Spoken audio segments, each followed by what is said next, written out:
Fala pessoal, hoje é dia de vídeo especial aqui no canal e o especial O Rei de Amarelo. Então chega mais que tem muita coisa pra gente falar sobre. Fala pessoal, eu sou o André do Arsenal Books. Vocês podem estar percebendo que o cenário está um pouco diferente porque hoje não é um vídeo comum, hoje é um vídeo especial e o especial que eu prometi sobre O Rei de Amarelo de Robert W. Chambers. E hoje, pela primeira vez no Arsenal Books, eu não estarei sozinho para trocar essa ideia com vocês. Então eu convidei a Denise para vir aqui tomar um drink comigo. Denise, seja muito bem-vinda ao Arsenal Books. Obrigada pelo convite. Fala pessoal, sou a Denise, sou designer gráfico, apaixonada por história e artes visuais. Então bora trocar essa ideia sobre Belle Époque, França decadentista, as perversidades e putiarias da França do final do século XIX, Robert Chambers e a sua grande obra, reconhecida posteriormente, O Rei de Amarelo. Chega mais! Bom pessoal, e como de costume, vamos trazer primeiro uma contextualização do próprio autor, o Robert Chambers. Tá? O Robert Chambers ele é um americano nascido em Nova York em 1865, então estamos falando de século XIX, e ele é filho ali da aristocracia americana, filho de médicos e advogados de uma família riquíssima. Aos 20 anos ele começa a desbravar e tem início a sua vida propriamente artística, porque ele tem alguns desenhos que ele fez que foram aceitos na época na revista Life, famosíssima revista Life. E aí já no ano seguinte, em 1886, ele decide ir para a França estudar arte. E aí ele entra na Academia de Belas Artes da França, e ele fica de 1886 a 1893 na França, estudando principalmente pinturas e desenhos. Louco isso pensar agora que ele acabou sendo reconhecido principalmente pela literatura. Né? Que é uma época em que provavelmente ele deve ter conhecido muitos artistas na Belas Artes, e dali deve ter tido muitas influências, inclusive de ir para as festas, né, no Moulin Rouge, no Quartier Latin? Quartier Latin, porque eu ia dizer isso, porque o Quartier Latin é principalmente no segundo ato da obra, que eu vou entrar mais propriamente depois do Rei de Amarelo, o Quartier Latin ele acaba sendo quase que como um personagem dentro dos contos ali do Chambers.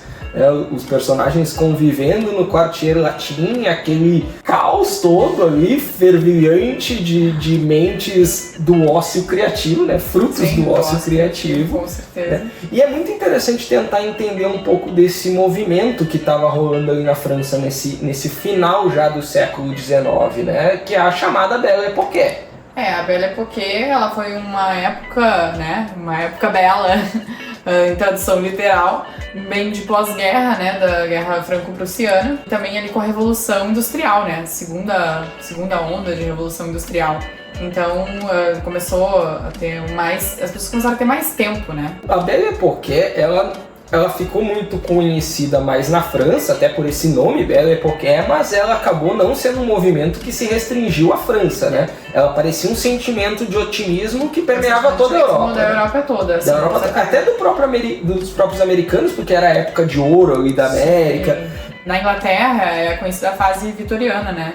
Foi bem uma época também que artisticamente, em questão de inspiração, foi uma época que eles tinham chego na China e começaram a importar muitos artefatos chineses, né? Se tu tinha de um lado uma época muito próspera na Europa, tu tinha os outros países, a Ásia, a África, como sendo uma época obscura ali, né? Porque vinha muito da exploração desses outros países, sim, também, né? A exploração já tinha começado desde a Elizabeth. Não, tudo bem, mas culmina com isso, né? Muito da Belle Époque, da era vitoriana e desse sentimento de otimismo, de efervescência. Isso, exato. Vamos trazer para a linguagem de hoje, tipo os coaches.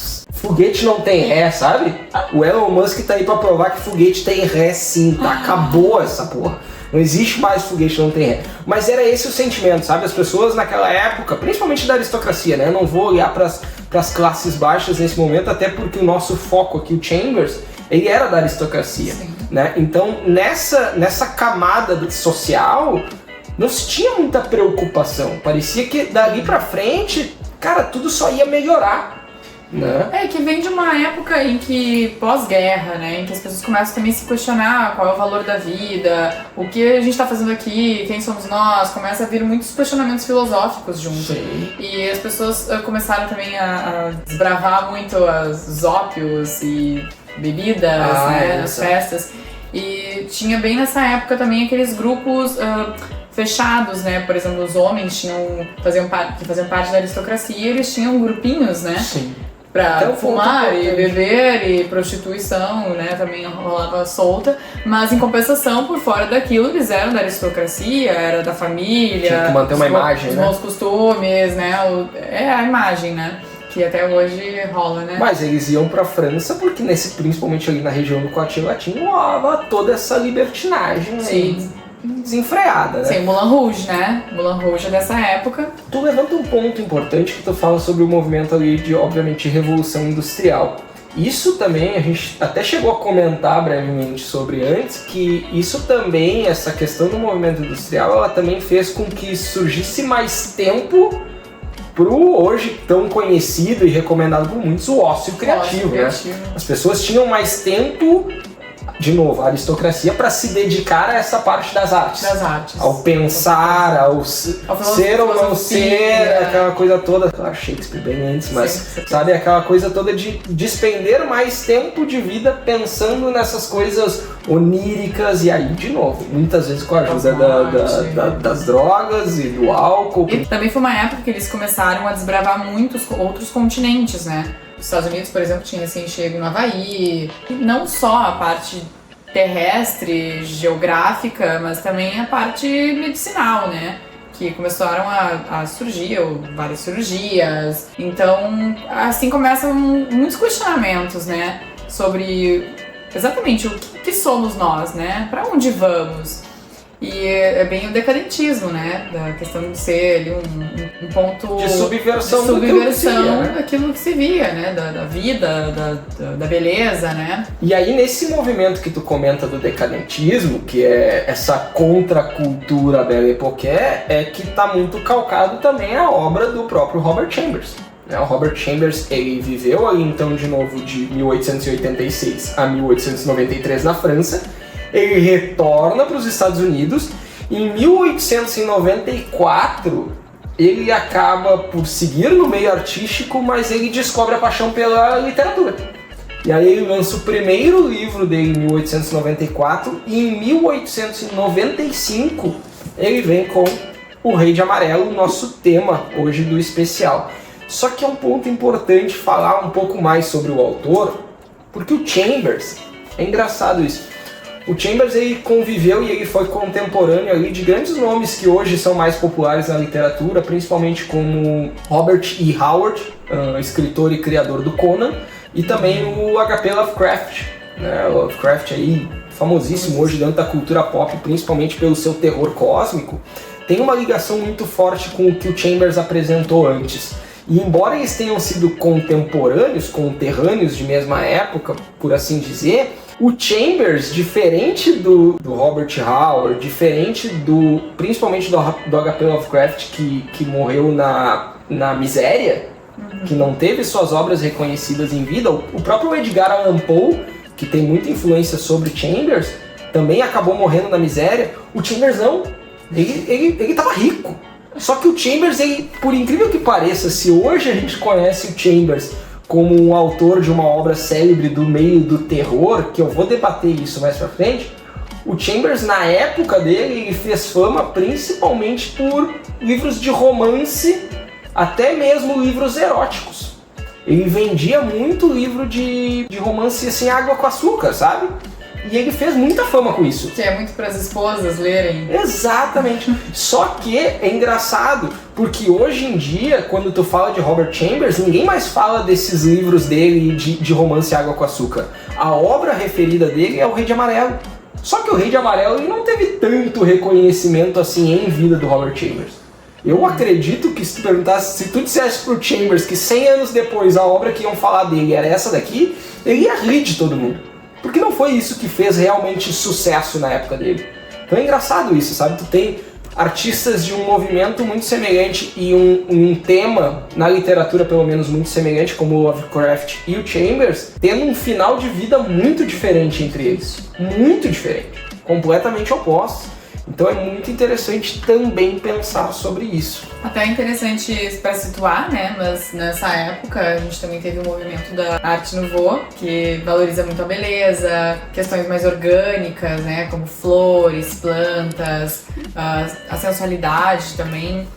E foi um movimento que coexistiu com o decadentismo. sim, são movimentos que estão todos interligados, né? São movimentos que têm esse fascínio pela beleza e pela decadência. Vamos fazer essa correlação, porque a gente vai ver muito disso dentro da obra do Chambers. Falando, obviamente, só de Rei de Amarelo. Mas eu consigo, já com essa tua colocação, me lembrar de diversas passagens dos contos que estão contidos aqui dentro de O Rei de Amarelo.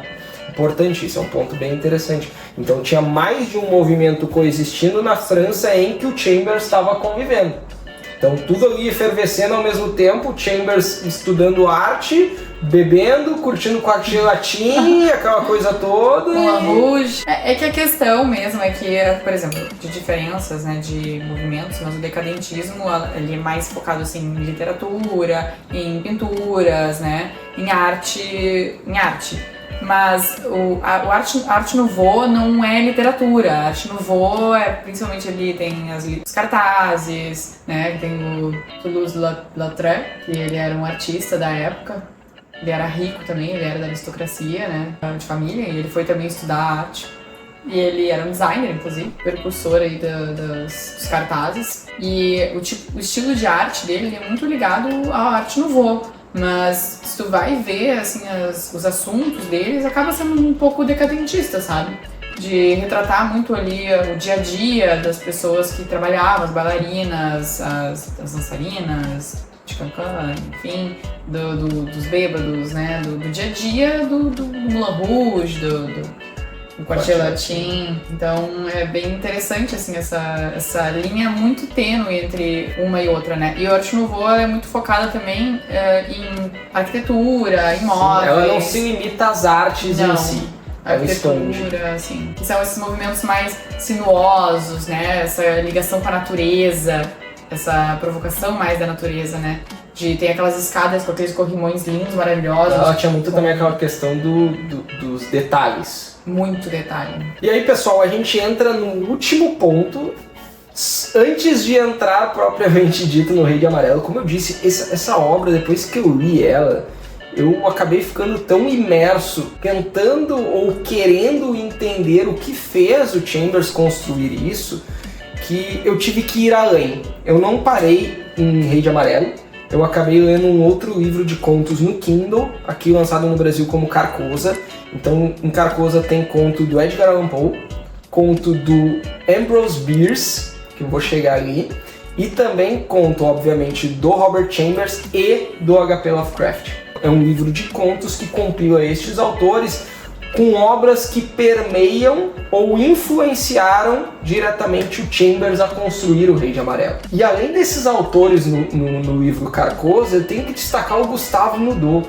Gustave Nudot ele foi um escritor que escreveu um poema intitulado Carcassonne. Carcassonne é uma região na França, né? Sim, é uma região no sul da França. Sul da França. Que ela é uma cidade de estilo medieval, né? Eu estive lá uma vez.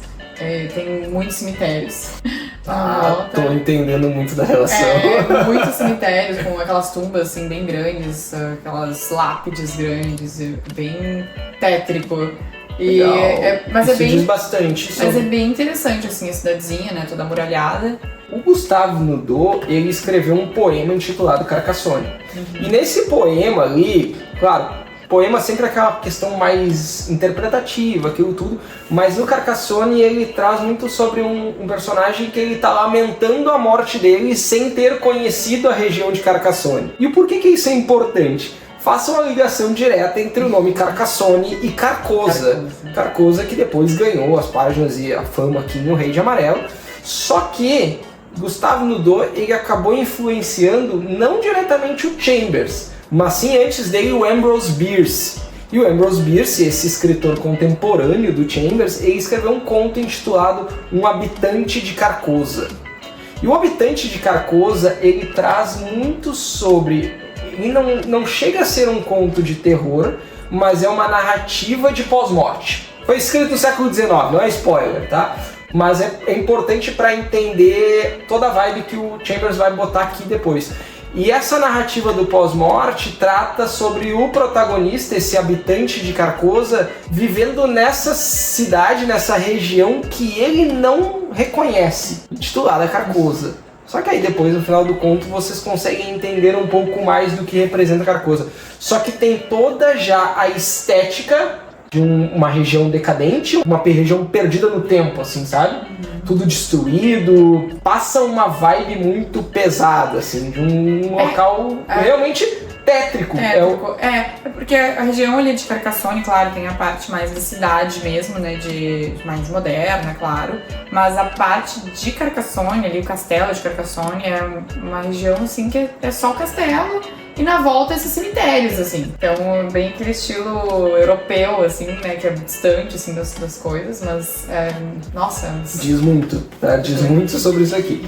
Então veio Gustavo Nudô com o poema Carcassonne, veio Ambrose Bierce com Um Habitante de Carcosa, e depois, posteriormente, em 1895, chega o Chambers com O Rei de Amarelo. E aí a gente tem muita coisa para falar sobre. Primeiro ponto. É um livro difícil de ser descrito. Ele é muito fora do convencional. Se eu fosse tentar traduzir ele da forma mais simples possível, seria um livro de contos. Só que ele é um livro de contos dividido em 2 atos.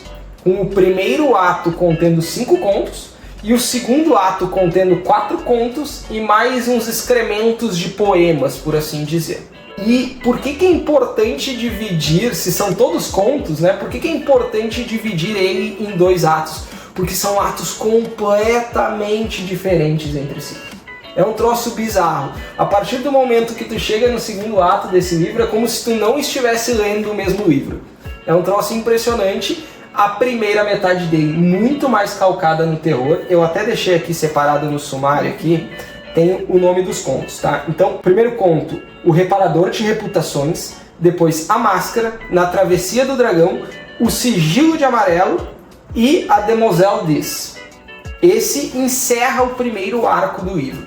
E aqui são, na grande maioria, para não dizer todos, ou pelo menos, eles possuem elementos fortes de terror. Tem muitos desses contos aqui, principalmente O Reparador de Reputações, o primeiro, e A Demoiselle Dis, que é o último, eles não têm nenhuma passagem de terror propriamente dito, não são contos assustadores nem nada do gênero, mas eles têm uma vibe do terror. Então todos esses contos do primeiro ato permeiam de certa forma o gênero. Que é muito do decadentismo, né? Muito. Essa questão do questionamento da vida pós-morte, do mistério. E o Chambers, ele acaba colocando, depois de entender todo esse background dele, tu consegue ver que ele consegue trazer muita coisa meio que autobiográfica. Porque todos os personagens dentro de O Rei de Amarelo, eles, no mínimo, eles permeiam o mundo artístico. A grande maioria dos protagonistas, ele é diretamente envolvido com as artes. E o livro, ele fica sempre nessas 2 localidades. Estados Unidos, país de origem do Chambers, e França. E aí o Chambers, principalmente no segundo ato, que ele vai explorar muito da França, do quartier latim, essa coisa toda, aí fica escancarado, sabe, esse tom meio autobiográfico do que ele viveu na França. Que ele vivenciou de verdade. Exatamente. Só que, me atentando primeiro ao ato 1 deste livro, que é, vamos lá, o que eu tento entender que classifica ele como um livro de terror. Embora hoje eu já tenha bastante dúvida se eu classificaria ele em tal gênero. Porque assim, ele é um terror muito romantizado. E romantizado no sentido de romance mesmo, sabe? Da troca entre os personagens, assim. Porque o Chambers, como eu comentei anteriormente, ele acabou sendo muito mais conhecido em vida pelas obras de romance Água com Açúcar. E ele não larga disso aqui dentro da construção do Rei de Amarelo. Então tu vai ver muito assim de um artista que tem uma musa que ele pinta e ele é apaixonado por ela, e aí tem um mistério de terror por trás. Um artista que descobriu como fazer de coisas vivas esculturas. Então ele descobriu uma fórmula ali que tu bota instantaneamente, por exemplo, um gato e ele vira uma estátua de mármore, assim, algo nesse sentido. Isso me lembra um pouco a vibe do filme Pobres Criaturas. Tu sabe que tu falando agora me passa um pouco da estética, sabe? Eu consigo correlacionar de certa forma, principalmente a estética, eu acho. Eu acho que enquanto eu tava lendo O Rei de Amarelo, eu pude ter um pouco dessa estética, pelo menos, na mente. Mesmo de forma indireta, porque eu só tive esse estalo agora que tu me falou. Mas, sim, eu consegui correlacionar, assim, alguma coisa. E eu pela tua descrição, assim, o que eu me lembrei do filme foi muito, não só da estética, porque a estética tem muito essa coisa da Belle Époque, da Arte Nouveau, né, porque tem muito a questão das formas orgânicas, da natureza, tem até um anuviado, assim, como se tivesse um sonho, né, da Belle Époque. E do decadentismo. E trata sobre o quê? De certa forma, uma releitura de Frankenstein. E Frankenstein da Mary Shelley, que também permeia mais ou menos essa mesma época. Com certeza. Aí, claro, pra Inglaterra era vitoriana. Mas é mais ou menos essa mesma época. Né? Então, sim, faz muito sentido fazer essa correlação. Só que aí o pessoal pode perguntar o seguinte: tá, mas Andrew, e o que é o Rei de Amarelo?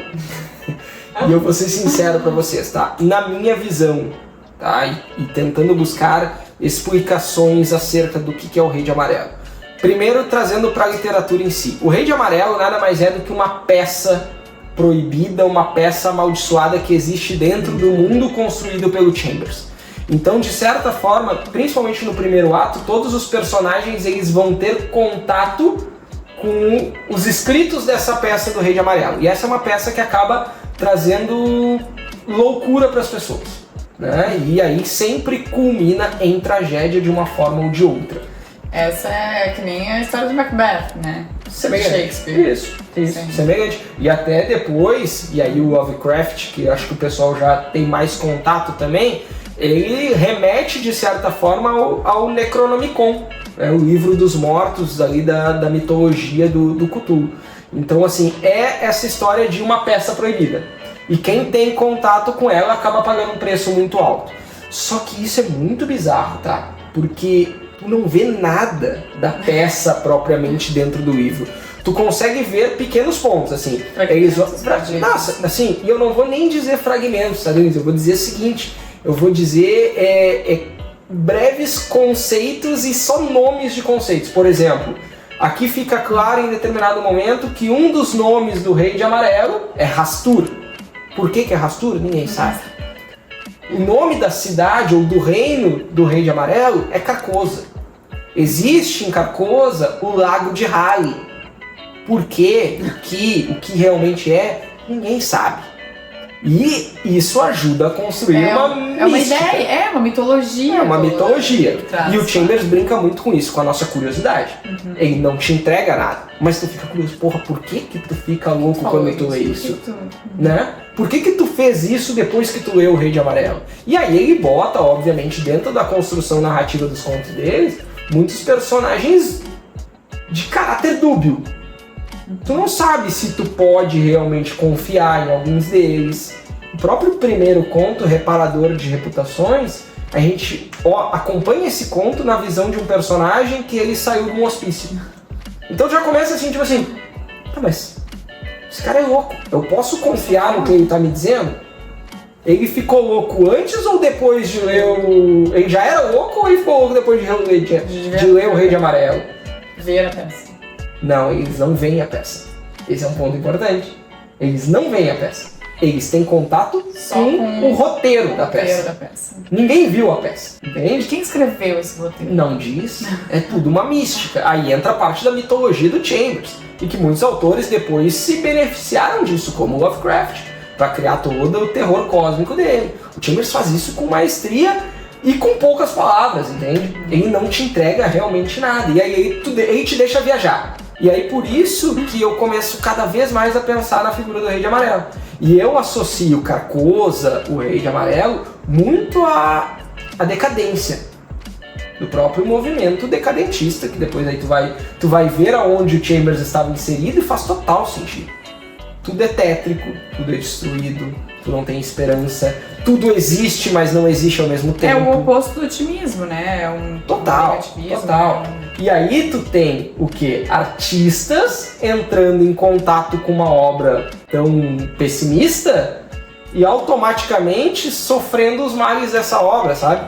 Então é mais ou menos como aqueles artistas que tinham uma visão muito lúdica do mundo. Eu vivo isso aqui, pra mim tá uma maravilha. Vivendo pela beleza, pelo amor. Tô me chocando com a realidade. Sim. Toma aqui a realidade. Que é o que acontece também com Pobres Criaturas, né? Quando ela começa a amadurecer e crescer, ela viaja. Ela vai explorar o mundo e ela só encontra poder. Quando ela sai sozinha, começa a ver as coisas, é bem Exato. assim. E é bem isso. Então tu tem muito dessa mística. Mas então assim, a figura do Rei de Amarelo, ela é pouquíssimo explorada. O que a gente sabe é que o Rei de Amarelo, o Hastur, ele usa um manto amarelo que cobre o corpo, que ele tem uma máscara muito pálida, mas que também não é uma máscara. Isso é genial, porque te dá uma imagem muito bizarra na cabeça. Isso é uma máscara, mas não é uma máscara. Então tu tem uma construção muito, assim, jogada ao vento de um personagem e de uma mitologia, e tu só pode imaginar. Tu não pode construir nada muito disso. E dentro desse primeiro ato, o meu conto favorito, e eu acho que eu posso cravar aí como conto favorito do livro em si, é o Sigilo Amarelo. O Sigilo Amarelo, ele é um baita de um conto de terror mesmo, com um choque no final, assim, bizarro. É muito, muito, muito bom esse conto, o Sigilo de Amarelo.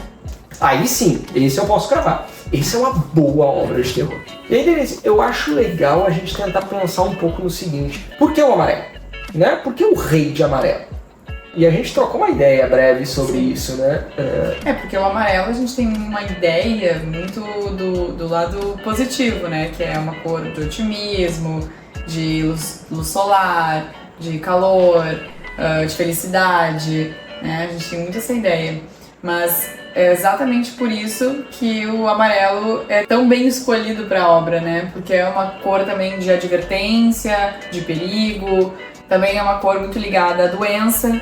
Inclusive na época que tem a questão da sífilis, né? Então eles ligam muito à doença. E o decadentismo adotou o amarelo como uma cor de alerta, de periculosidade, algo nesse sentido, né? Se a gente for parar para pensar, o Rei de Amarelo, lançado em 1895, e Drácula de Bram Stoker, lançado em 1897, só 2 anos depois. Como é que era a capa do Drácula? Capa clássica, um amarelão com Drácula escrito, toda amarela a capa.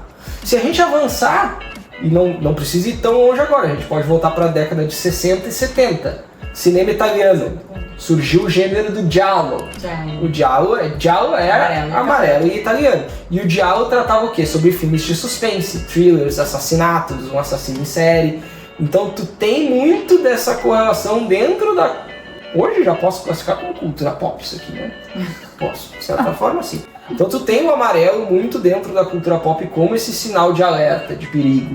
Então muitas obras clássicas do terror e que queriam trazer esses sentimentos se utilizavam do amarelo para isso. E aí, Denise, eu quero entrar um pouco no segundo ato desse livro. E o segundo ato, ele é composto primeiro, pelo que eu comentei sobre alguns excrementos de poemas. Sinceramente, eu não entendi nada, tá? Não entendi nada. Completamente onírico. Acho que alguns deles dão o tom da obra, o tom do que era o Rei de Amarelo até então e o que tu está acostumado a ler nesses primeiros 5 contos. Mas o resto, assim, eu realmente não entendi muito, tá? Confesso. Se vocês têm interpretações, por favor, deixem nos comentários. Mas o segundo ato começa realmente com a Rua dos Quatro Ventos, a Rua da Primeira Bomba, a Rua de Nossa Senhora dos Campos e Rue Barrée, que do francês é a Rua Barrada, Rua Bloqueada, algo nesse sentido. E esses 4 contos, como eu comentei anteriormente, são completo oposto do que a gente vê no primeiro ato. Porque aqui sim, o Chambers ele vai nos apresentar muito daquelas tramas que é classificado como slice of life, sabe? É um pequeno excremento do cotidiano, do dia a dia de uma pessoa. Então, e que cotidiano ele vai explorar aqui? Artistas americanos indo para a França estudar arte. E tem um conto desses em específico, que até foi o que me deu essa ideia de gravar, principalmente esse vídeo falando muito sobre os movimentos artísticos, que foi a Rua de Nossa Senhora dos Campos. Porque esse conto em específico, adorei esse conto, eu nem sabia que eu gostava de contos de Slice of Life, adorei. E esse conto, ele traz um personagem americano protagonista muito novinho, 18 anos ali, sendo enviado pelos seus pais americanos para estudar artes na França. Assim como na própria biografia dele, É Chambers. É o que eu falei, tem muito de autobiografia. E esse artista americano, ele é um puritano.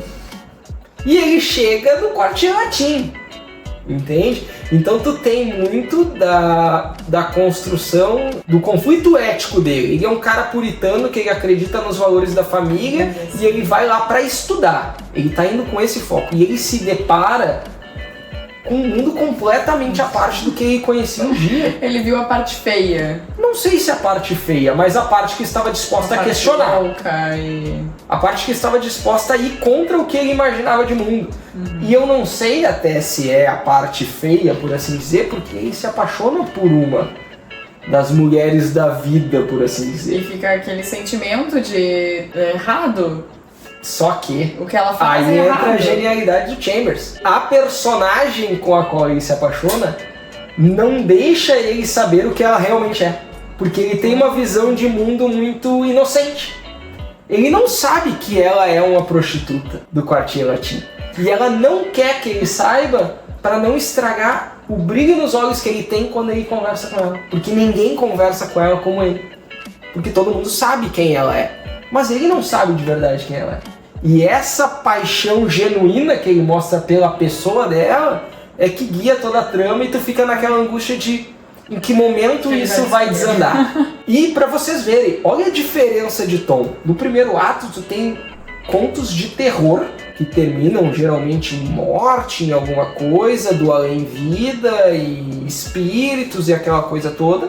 E aqui tu entra num romance mesmo. Ponto importante também. Tem um outro conto aqui, A Rua da Primeira Bomba. É quase como uma ficção histórica, porque ele vai trazer os sentimentos e os ataques à cidade de Paris durante a Guerra Franco-Prussiana. Então tu tem esse meandro dos artistas tentando conviver numa normalidade dentro de um cenário de guerra, por mais louco que isso possa parecer. E aí o Chambers é brutal nessa construção, tá? Principalmente assim, quando ele descamba ali pra narrar, quando o personagem ali acaba se alistando e indo combater, aí tu vê assim a decadência mesmo que o Chambers queria mostrar. É assim, pra te perder as esperanças, sabe? É, mas é verdade. E é muito bem construído, porque é também uma outra faceta do autor, é quase como uma ficção histórica. Embora pra ele não fosse história propriamente dito, porque era... Eu acho assim que a gente hoje é considerado como um terror, mas daqui a pouco na época não era bem um terror, né? Era o que eles viviam na época. O decadendismo era sobre isso, era sobre discutir sobre vidas pós-morte, sobre questões de misticismo. Então pra eles isso aqui era uma normalidade. Pra nós hoje em dia a gente não tem mais esse... A gente tá muito mais afastado de guerras também, desse... Nem tanto, né? Nem tanto, né? Mas não é uma normalidade pra nós. E também a questão da putaria também já se tornou uma coisa mais comum. Claro. E sabe que agora falando isso, eu conseguiria dizer tranquilamente que pra mim parece que realmente o Chambers não teve a intenção de construir uma obra de terror, um clássico do horror, não. Pra mim, me parece que ele botou no papel as obras que ele tinha em mente. E inspiração em outros autores, né? Inspiração em outros autores, inspiração em eventos que ele propriamente viveu. Então ele foi muito competente nessa construção que hoje acaba reverberando dentro do gênero do horror, mas que o mais importante do que tudo isso é saber que essa obra hoje chegou nas nossas mãos. O Rei de Amarelo ele ficou um tempão sem publicação aqui no Brasil, ele não era uma obra muito aclamada. E ele ganhou muitos holofotes por causa da série True Detective, a primeira temporada, mais precisamente.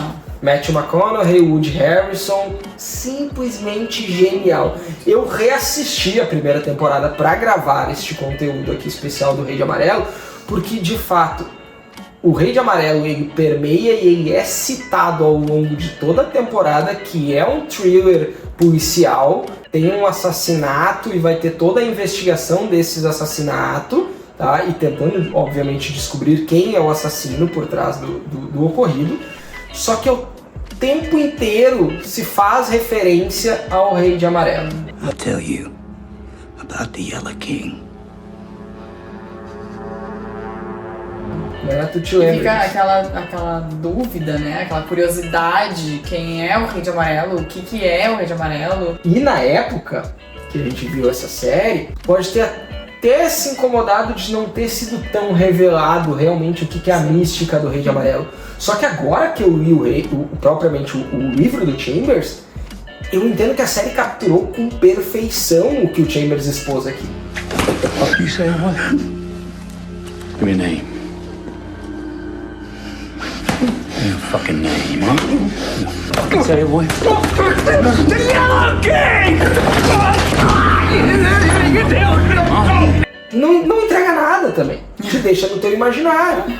Te vira, pensa no Rei de Amarelo como que tu quiser. Assim como o livro é uma questão perturbador. Vai ser perturbador, incômodo, Exatamente, né? exatamente. Desconforto. E a figura do Rei de Amarelo, ela tá entremeada em toda a trama do True Detective, que é uma série que se passa nos Estados Unidos, mas veja só, na Louisiana. A Louisiana, que é o estado, acho que culturalmente tem a maior relação com a França. New Orleans, essa parte toda, que é também o que o Chambers viveu, o americano, a França, né? E aí tu traz toda essa parte cultural francesa para dentro do território americano. A True Detective se passa nos anos 90, né? A série é mais recente, mas ela se passa nos anos 90. E a gente vai acompanhar ali logo após os eventos do furacão Andrew, o que aconteceu ali em Nova Orleans e aí todo o tentar desvendar deste caso. De novo, o Matthew McConaughey como o Rustin Cole aqui, ele tá... pra mim é a melhor atuação que eu já vi do Matthew McConaughey. Sei, vencedor do Oscar por Clube de Compras Dallas, Interestelar, excepcional também a atuação dele, mas pra mim a melhor atuação da carreira do McConaughey é em True Detective. É simplesmente fantástico. To realize that all your life, not all your love, all your hate, all your memory, all your pain, it was all the same thing. It was all the same dream, a dream that you had inside a locked room. A dream about being a person. Escrita pelo Nick Pizzolatto, que é também um escritor de romances, ele tem alguns livros lançados. A série hoje ela conta com 4 temporadas, mas todas elas de certa forma independentes. São arcos fechados de história. Eu tomei nota ao longo de reassistir essa série de alguns pontos que me chamaram a atenção para fazer a correlação com o Rei de Amarelo do Chambers, tá? E tem 2 pontos importantes que eu acho legal, ou na verdade mais curiosos que eu acho legal comentar por aqui. Um é que o Rusty, que é o personagem do Matthew McConaughey, que ele é um detetive ao lado do seu parceiro, o Woody Harrelson, ele menciona que ele teve uma breve passagem por Paris nos seus anos de maior libertinagem. Então tem aí essa brincadeira, essa correlação direta com o Chambers, por tudo que a gente já falou. E o principal fator que me conectou entre True Detective e Rei de Amarelo, fora as citações diretas, a figura decrépita aqui do Chambers, é que o Rust, ele é um detetive que tem os seus traumas pessoais, seus problemas com drogas e seus problemas com álcool. E ele comenta, e vocês veem na visão dele, que ele sofre de alucinações muitas vezes. Então, até que ponto o Rust é um personagem confiável? Exatamente como o protagonista do conto que abre o Rei de Amarelo no Reparador de Reputações. Super familiar. Exato. Essa correlação direta entre os protagonistas é muito boa, tá? É muito boa. E é um ponto só para não deixar passar do Rei de Amarelo em si. Vocês vão ver ao longo desses contos surgir muitos personagens que parecem ter participações breves, só que eles voltam em outros contos. O Chambers, ele prepara o terreno para muitos desses personagens em um determinado conto. Ah, parece que esse cara surgiu aqui só para fazer uma ponta. Não, lá na frente ele volta. Ele volta. É muito bom isso. Se vocês estiverem atentos, é sensacional. Bom, pessoal, então esse foi o especial Rei de Amarelo. A gente falou pra cacete aqui, né? E teria muito mais pra Nossa, falar, dá pra né? ficar debatendo horas sobre isso. A gente já ficou divagando horas sobre isso. E sempre a gente esquece alguma coisa. Sempre fica alguma coisa pra trás. Mas aí a gente faz o seguinte, comentem aí o que vocês acham de tudo isso que a gente debateu por aqui, que a gente trouxe de curiosidades, enfim. Complementem esse vídeo se vocês têm mais informações, obviamente essa troca é muito importante. Fica aqui como recomendação, tá? O Rei de Amarelo é excepcional. Eu conheço o gosto literário da Denise e eu falei pra ela, olha, eu sei que tu não gosta muito do gênero do terror, mas vai no Rei de Amarelo, nem que seja pra te ler só o segundo ato. É sem erro, assim. É uma baita de uma leitura. Talvez, fiquem ligados, entre nos meus top 5 aí do ano de 2024. Mas eu vou deixar um talvez porque eu não terminei o ano ainda. Então vamos ver se isso vai realmente se concretizar. Mas eu agradeço a participação de todo mundo, principalmente Denise. Obrigada pelo convite. Sempre muito bem-vinda ao Arsenal Books. Obrigada. Deixa o seu like, compartilhe esse vídeo com quem possa interessar. Comenta de novo as teorias que vocês possam ter acerca do Rei de Amarelo, quem já leu principalmente. E, mais do que tudo, se inscreva no canal, ativa o sininho para notificação. Vocês me encontram aqui todas as terças-feiras às 19 horas com vídeos extras de vez em quando, nas quintas-feiras também às 19 horas. Então, ativando o sininho para notificação, vocês não perdem nada. E também segue nas outras redes para acompanhar o que eu tô lendo, compartilhar, a gente trocar uma ideia sobre bebidas que vão acompanhar as horas de leitura, é sempre bom, né? E a gente vai se falando.